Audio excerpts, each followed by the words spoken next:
Bueno, pues ya estamos con nuestro invitado especial del día de hoy. Inició en la política joven, expresidente municipal de San Pedro Cholula, 3 veces diputado local, deportista, poblano y pues hoy candidato a diputado federal por el Distrito 11 por la coalición. Bienvenido, José Juan, ¿cómo estás? Gracias, primero gracias por esta invitación y esta oportunidad de poder Muchísimas platicar gracias. con ustedes. Es todo un Y terrenator, ¿eh? Todo un terrenator, José Juan Isma, Espinosa. No, pues bienvenido, bienvenido. bienvenidos también igual, José Gracias, Espinosa, a mis Ismael. compañeros también les doy la bienvenida. Pues bueno, ¿qué les puedo decir al respecto? Fuerte calor, ¿no? Bueno, pues coméntanos, José Juan, ¿cómo ha estado, cómo te ha recibido la ciudadanía en este inicio de campaña, que ya son 7 días? Pues me siento muy contento porque veo que la gente está abierta a escucharnos. Primero, con mucha, ¿cómo te diré? Es una especie de reencuentro. Pues estuve fuera 3 años de Puebla y pensé que a la gente ya se le había olvidado lo que habíamos logrado, tanto cuando fui diputado local en 3 ocasiones o presidente municipal. Y me encuentro con que la gente se sigue acordando y acordando bien de mí. Además que en ese distrito, el distrito 11 federal, forma parte del distrito 20 local. O al revés, el distrito 20 tiene una parte que está dentro del distrito 11 federal. Y recordemos que ya fui diputado por esta zona de la ciudad. En el 2018 obtuve poco más de 45,000 votos. Y bueno, me gusta el que la gente está abierta a escuchar. Es un reto el explicarle a la gente de manera detallada por qué ahora vengo del lado de la oposición, por qué vengo arropado por el PRI, por el PAN, por el PRD, cuando hace 6 años hice campaña por Morena, y hablando con la verdad, dándole santos y señas de lo que viví y de lo que vive el país, que es lo más grave.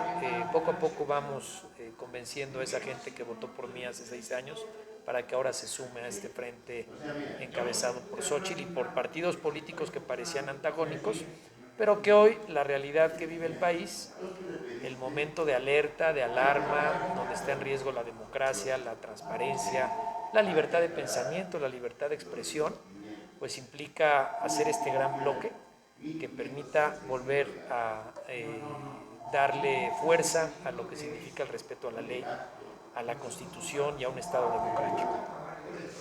Oye, José Juan, pues estuvo, o sea, sí, eres una persona, pues polémica, hasta se podría decir en la política, pero esa última estancia que dijiste en el Congreso, precisamente 2018, pues fue incluso como un parteaguas nuevo, me imagino, para tu carrera política. Cuéntanos cómo fue, o sea, cómo te recibió en ese momento, pues ya te tocó ser legislador, al principio legislador del gobierno prácticamente, bueno, del partido que ahorita está en el gobierno, y poco a poco como que hubo ahí discrepancias. Cuéntanos cómo estuvo el asunto.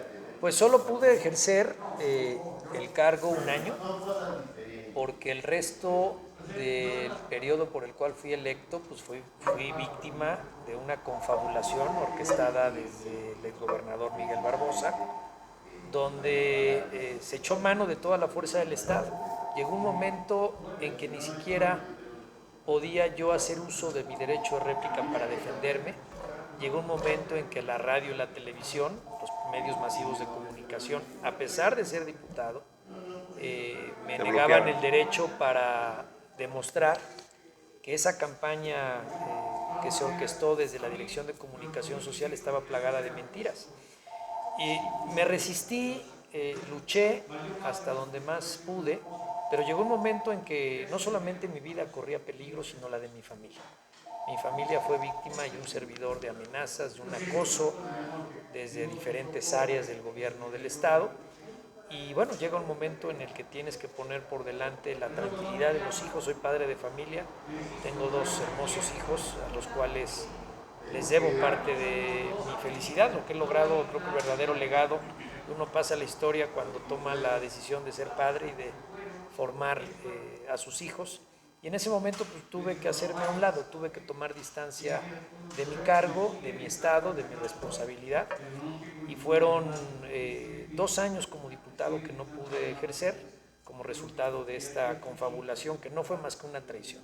Porque lo único que hice fue empujar lo que nos habíamos comprometido durante la campaña. lo único que hice fue levantar la voz en contra de las decisiones de un gobernador que se alejó totalmente de las verdaderas causas de la izquierda poblana, y el tiempo creo que me ha dado la razón.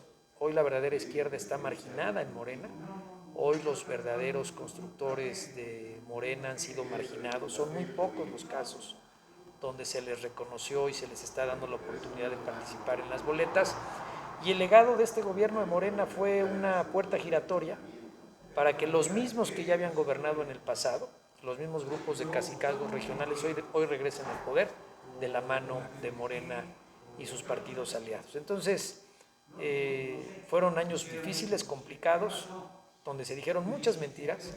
Nunca fui prófugo de la justicia, nunca hubo una orden de aprehensión o de presentación mientras fui diputado, ni mucho menos al término del cargo. Simplemente el gobernador estaba obsesionado en desaparecer una voz crítica, como lo hizo con otros actores políticos.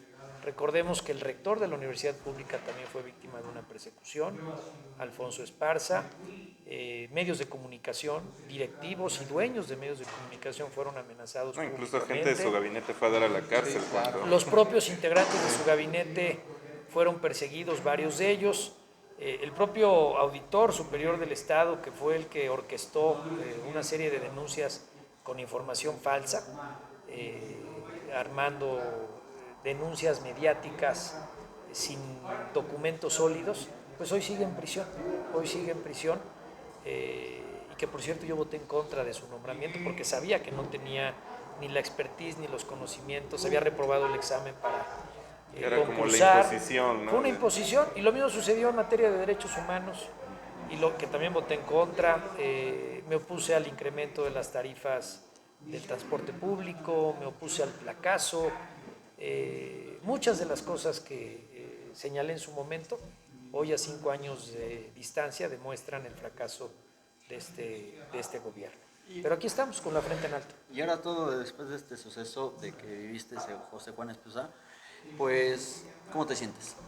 Yo echado para adelante, convencido de que tomé una buena decisión, convencido de que el congruente soy yo porque sigo siendo oposición, el congruente soy yo porque sigo abanderando las mismas causas. Yo quiero que en Puebla se acabe las obras ostentosas, yo quiero que en Puebla funcionen bien los hospitales, los centros de salud, yo quiero que en Puebla se recupere el manejo del servicio de agua potable por parte de los ayuntamientos, que es un deber constitucional. Yo quiero que se haga realidad todo eso que quedó truncado con el triunfo de Morena y de Barbosa, porque ni se recuperó la paz y la tranquilidad, al contrario.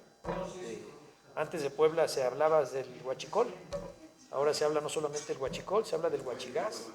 Ocupamos el primer lugar nacional en robo de vehículos de autotransporte. Somos el tercer estado de la República con mayor número de feminicidios.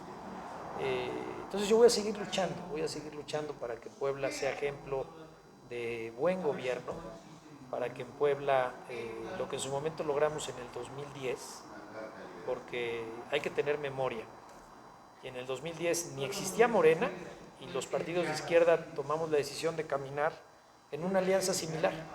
Recordemos que en el 2010 también jugué un papel importante como dirigente de un partido político de izquierda, Convergencia en su momento, donde logramos terminar con la hegemonía del partido en el poder. Entonces, ahora que veo las fotografías, que veo los encuentros del candidato de Morena, es el mismo gabinete frustrado de la campaña de Zavala del 2010.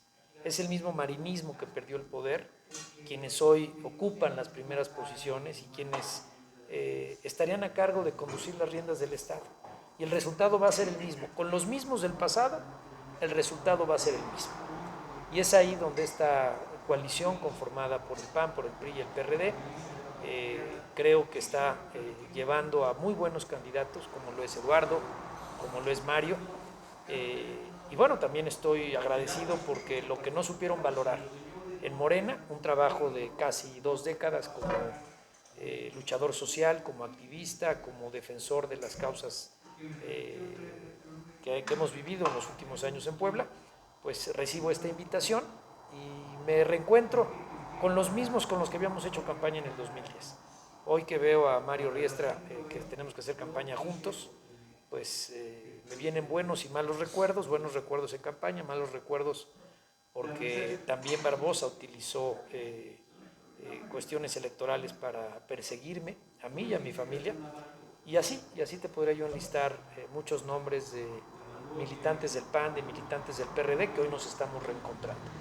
Oye, y pues ya mencionaste ahorita lo de la alianza que hubo en el 2010 y todo eso, lo que nos hizo recordar que fue cuando incluso lograste ser alcalde de San Pedro Cholula, ¿no? Primero diputado, en el 2010 fui por segunda ocasión diputado local, y ya luego en el 2014, en las elecciones intermedias de ese sexenio, es cuando soy candidato del PAN, del PRD y de Movimiento Ciudadano para la alcaldía de San Pedro. Entonces, pues, dirán de mí muchas cosas quienes desde Morena me atacan, pero ni es la primera vez que la izquierda se alía con la derecha para combatir el partido en el poder. Y hoy el partido en el poder es Morena. Y hoy el partido en el poder son los mismos que simplemente se cambiaron la camiseta. Hay casos vergonzosos donde hace tan solo un par de semanas había militantes del PAN o del PRI que ahora aparecen como candidatos de Morena. Entonces, esa es la incongruencia que yo vi desde el primer día que Miguel Barbosa arribó al poder, donde empecé a ver cómo los sueños, los proyectos de la izquierda pensante, de la izquierda democrática, de la izquierda que cree en las libertades, de la izquierda democrática que debiera ser garante de no utilizar recursos públicos en procesos electorales, esa misma izquierda del cállate chachalaca, hacia Vicente Fox. Hoy veo al presidente que todos los días, en pleno proceso electoral, hoy en la mañana es muestra de ello, se dedica a hacer campaña. En lugar de dedicarse a gobernar, se dedica a descalificar a Xóchitl, se dedica a descalificar a los senadores de la oposición. Cuando fue la izquierda la que gritaba a los cuatro vientos, ya cállate chachalaca, no te metas, presidente, en la elección. Y hoy Andrés Manuel todos los días dedica toda la fuerza del Estado para atacar a quienes pensamos diferente. Ha polarizado el país entre buenos y malos, entre ricos y pobres, entre chairos y fifís, entre aspiracionistas y no aspiracionistas, y se gobierna para todos. La izquierda es aquella que gobierna para todos, no para unos cuantos. Y el gobierno federal insiste en meterse en la elección, en obsesionarse por seguir gobernando tras el trono en los próximos 6 años. Y eso es lo que me motivó a mí y a muchos otros a sumarnos a este frente conformado por el PAN, por el PRI y por el PRD. Siempre has alzado la voz desde la oposición. En esta ocasión, ¿cómo te recibieron pues todos los integrantes de la coalición, ¿no? Porque sobre todo también porque por todo lo que ha pasado al interior del PRI, por todo lo que está pasando también en el PAN, ¿cómo te ha recibido? Pues bien, en el caso de los panistas, pues, insisto, ya me conocían porque les ayudamos y nos ayudamos a ganar el 2010. ¿Ya les caes bien? Yo gané con ellos. Algunos todavía recuerdan y sí he pedido disculpas. Fíjate que el único episodio que me arrepiento es del episodio del Hotel MM. Okay. Si no hubiéramos jugado ese papel protagónico en el Hotel MM, hoy las cosas a lo mejor serían diferentes. Oye, ¿cómo se dio esa fractura por el cual tú decides como que romper con ese PAN que a lo mejor era un morenovallismo total y decides irte con la izquierda, de regreso con la izquierda? Nunca abandoné la izquierda. La alianza con el PAN fue una alianza desde la izquierda. Okay. Incluso recordemos que en Oaxaca, al mismo tiempo de la elección de Puebla, el PRD se sumó con el PAN en la figura de Gabino Cue, o en Chihuahua, la primera vez que fue candidato Javier Corral, también fue una alianza entre Convergencia, PAN y PRD, cuando no existía Morena, incluso cuando Andrés Manuel era líder moral del PRD. Entonces yo siempre he sido congruente. El problema es que la gente, algunos tienen memoria corta, pero la izquierda en la que participó Andrés Manuel, la izquierda de Muñoz Ledo, la izquierda de Cuauhtémoc Cárdenas, esa izquierda sabía perfectamente que las alianzas electorales eran necesarias para combatir los gobiernos autoritarios, los gobiernos antidemocráticos. Y hoy es lo que estamos viendo. Pura alianza.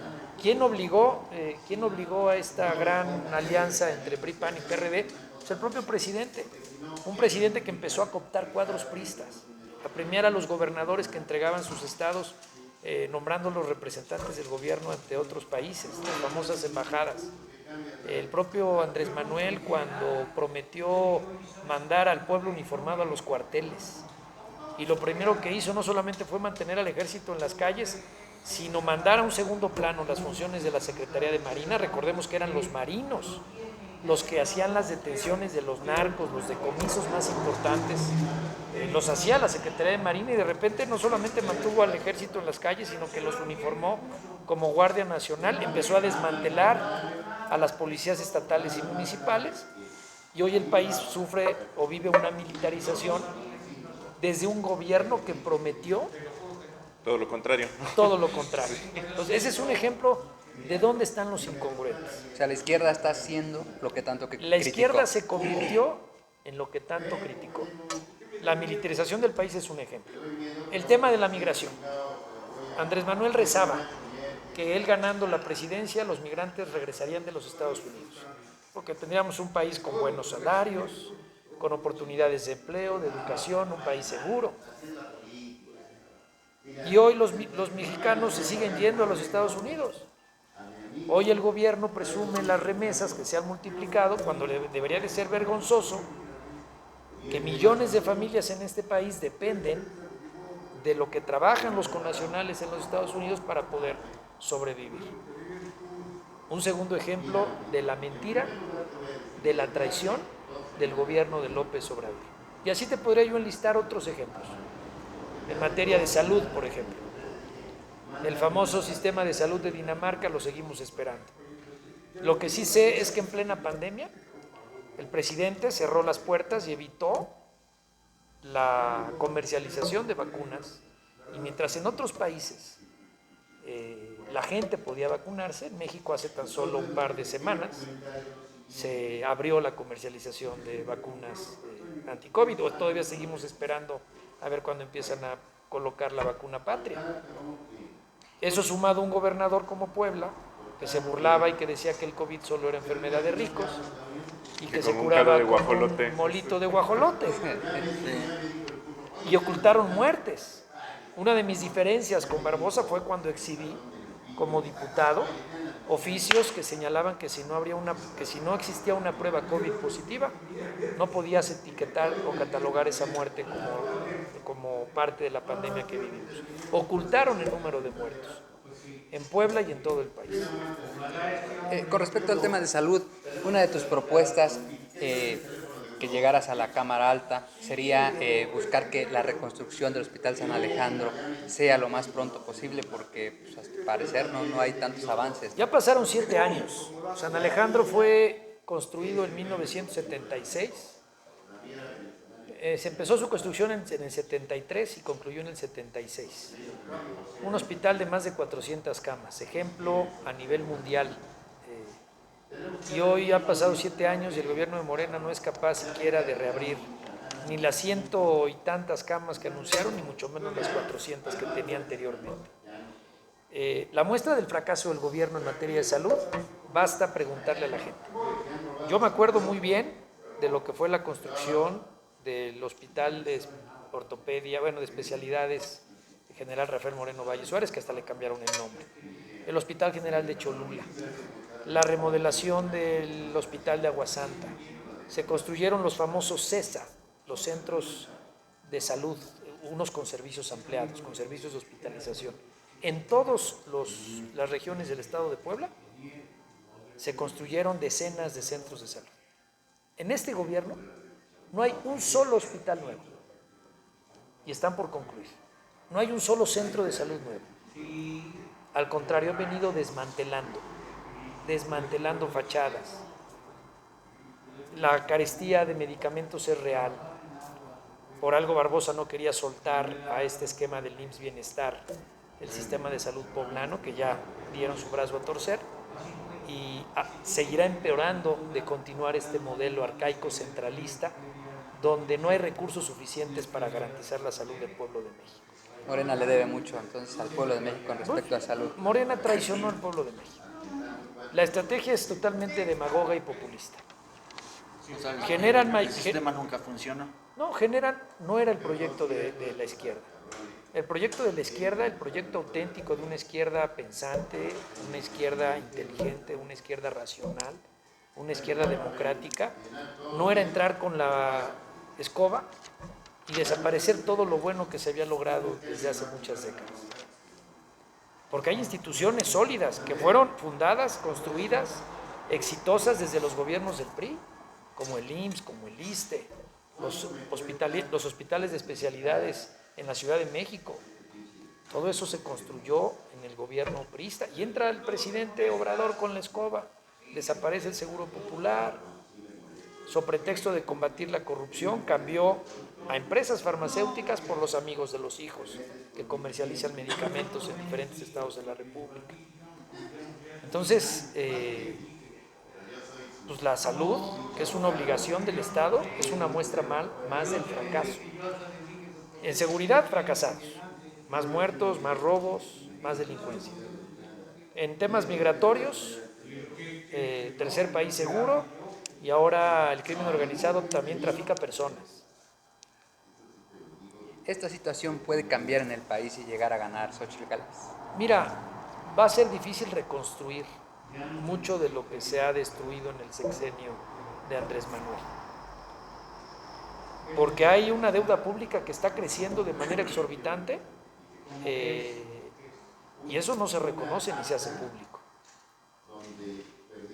Porque el crimen organizado se ha infiltrado en varios estados de la República. Ahí está lo sucedido en Tamaulipas con Américo Villarreal, que por cierto en su último informe no fue ningún gobernador.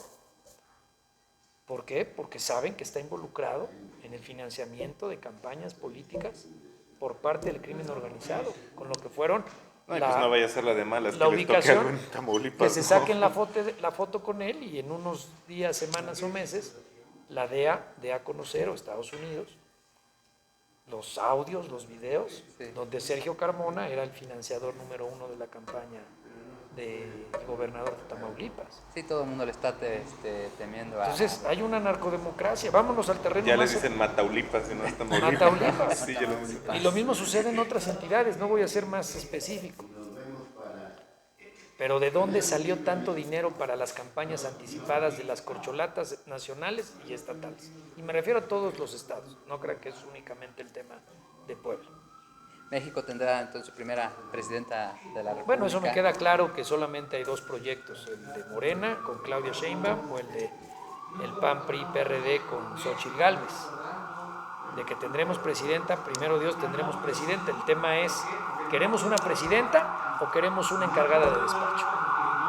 ¿Queremos una mujer auténtica o queremos simplemente una mujer que siga órdenes? Como ha sido hasta hoy. Porque un presidente que tuvo 6 años para reformar la Constitución, 5 años, y en vísperas del proceso electoral manda un paquete de iniciativas que parece más una propaganda política, da muestras muy claras de quién está detrás, delante, y quién estaría al frente del gobierno en los próximos 6 años en caso de ganar Claudia. Si en su caso se vuelve a repetir la historia como... Habla más fuerte, acuérdate, habla fuerte. Perdón, Siempre lo perdón, estamos dale regañando, chance.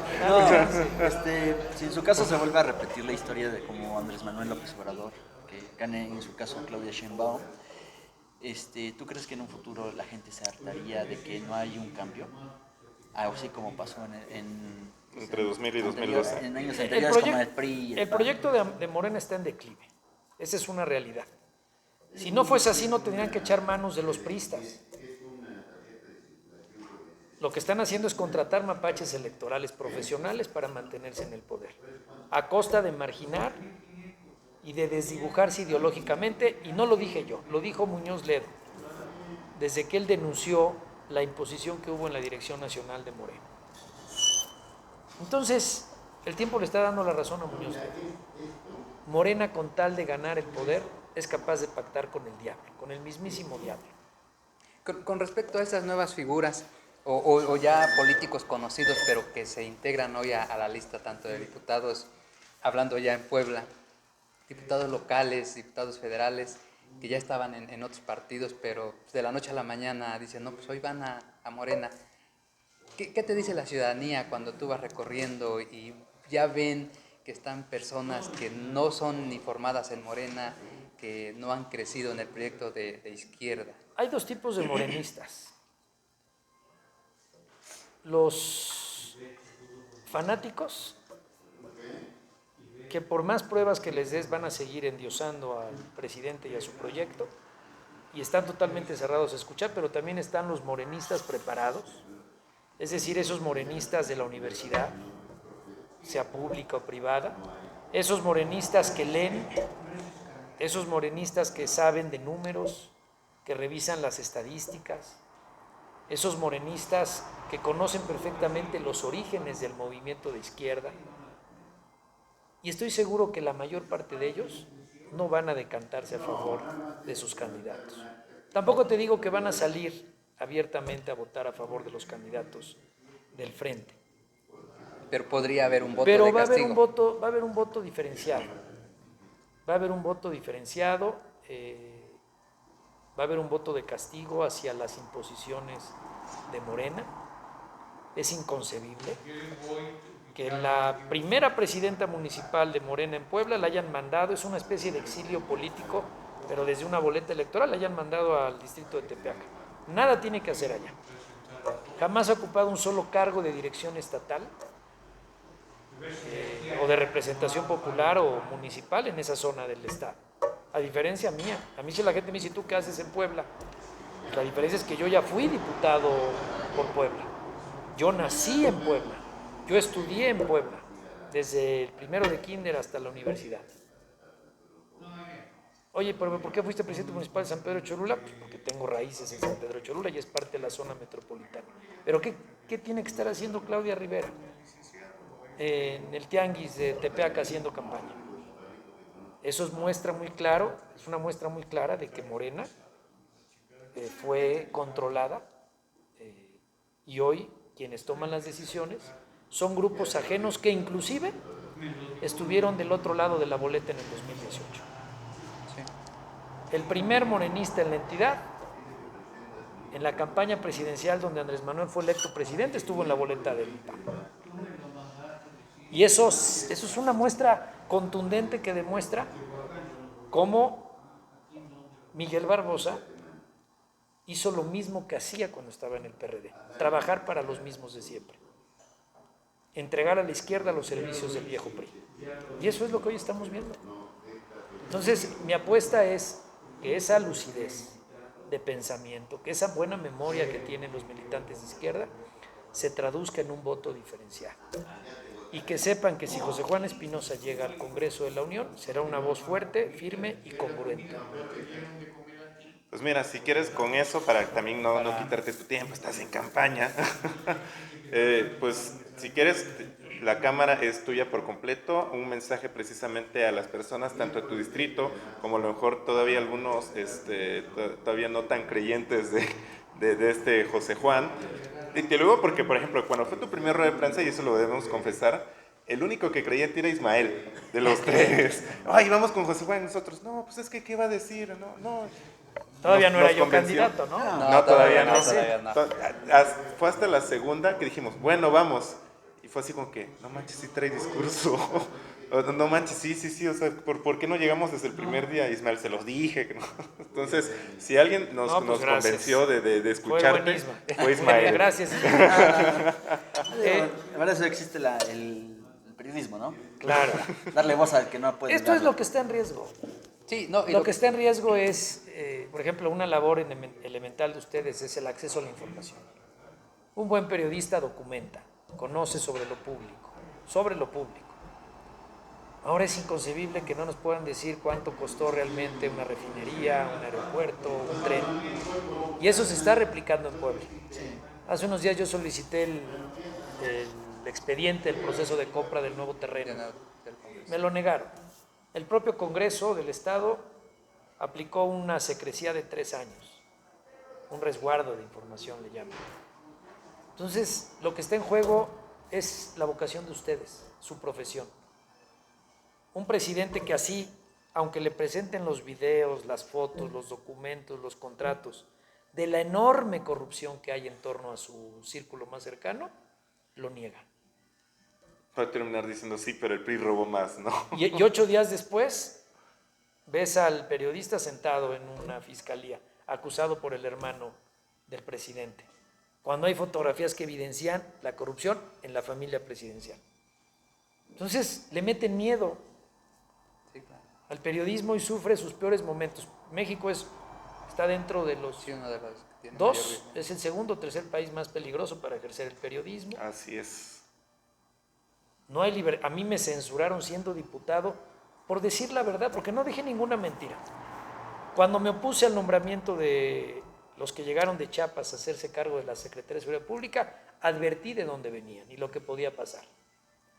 Advertí la extorsión o las extorsiones que se llevaban a cabo en los cerezos estatales. Hasta que no fue un escándalo el tema del bebé Tadeo, no se dieron cuenta, como lo había yo advertido, Hasta que se atrevió Rodolfo a sacarlo, ¿Qué? me acuerdo, que... venía gente mala a hacerse cargo de la seguridad pública. Y así te podría yo enlistar la renta de patrullas. Por transparencia me hice de información, 1.400 millones de pesos para rentar 1.000 patrullas.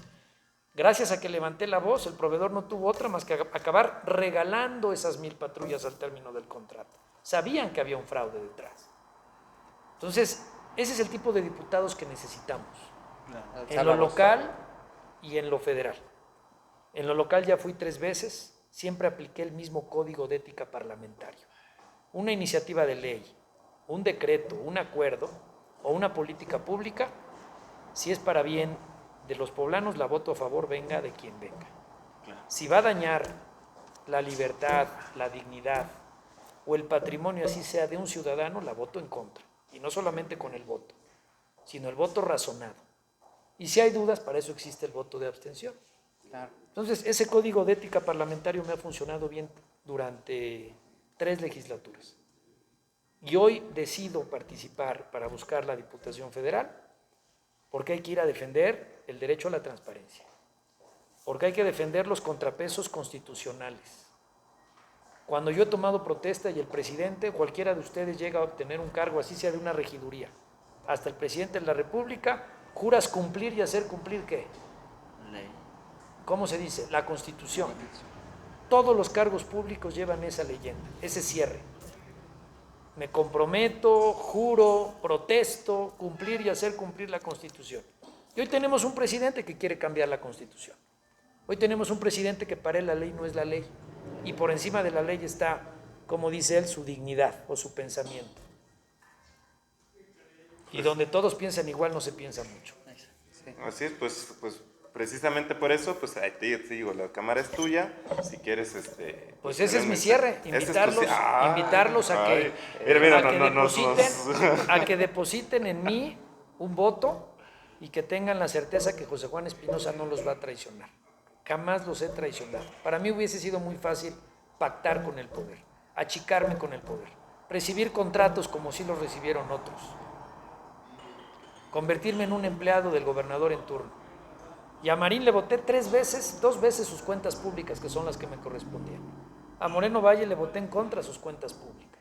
El momento donde se demuestra si hay carácter, si hay congruencia, o si hay entreguismo, subordinación y adulación, es cuando se presentan las cuentas públicas.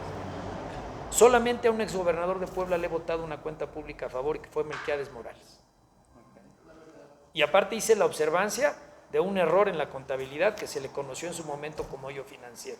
No era un hoyo financiero, fue un problema en el registro de la contabilidad gubernamental que detecté de alrededor de 200 millones de pesos, que fue un adelanto de participaciones. Pero el resto de los gobernadores, cuando yo he sido diputado, si algo lo hacen mal, se los señalo. Alzas la voz. Ese es mi compromiso, un diputado congruente, defender transparencia, defender democracia, defender al INE, defender al Poder Judicial, defender el derecho de las minorías a estar representadas en el Poder Legislativo, defender la libertad de expresión, el derecho a la seguridad pública. Vamos a empoderar a las policías estatales, a las policías municipales. Sabemos cómo hacerlo. Perfecto, pues muchísimas Muchas gracias, gracias, José Juan, por aceptar aceptar esta invitación, pues, mira, como te das cuenta, somos jóvenes que estamos queriendo darle una información también a personas jóvenes para que puedan emitir su voto. Hay muchos que a lo mejor ya están más en otras cosas como la tecnología y eso no se preocupan tanto por la política, pero pues gracias a este espacio está llegándoles quién es José Juan Espinosa. De verdad, muchas gracias por aceptar la invitación. A ustedes, muchas No, gracias. pues Gracias. gracias. ¿Va? Y pues Nos nosotros vemos nos pronto. estamos viendo la siguiente semana. Muchísimas gracias. Gracias. Hasta luego.